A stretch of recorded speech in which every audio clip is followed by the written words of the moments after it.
चीन में तैयार तीसरा जंगी बहरी जहाज PNS शाहजहां कराची की बंदरगाह पहुंच गया। Commander Pakistan fleet rear admiral Abbasi ने जहाज का दौरा किया और अमले को मुबारकबाद दी। कराची आमद से कबल जहाज ने कोलंबो का दौरा भी किया। कमांडिंग ऑफिसर ने श्रीलंका के आला सिविल और अस्करी हुकाम से मुलाकातों में पेशा वाराना उमूर पर तबादला ख्याल किया।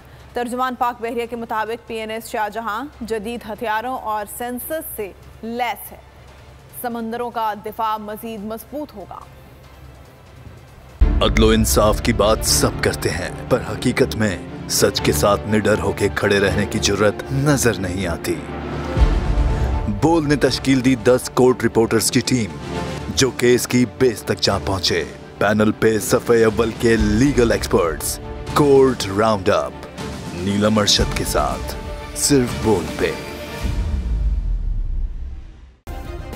सब्सक्राइब करें और बेल दबाएं ताकि कोई खबर रह न जाए।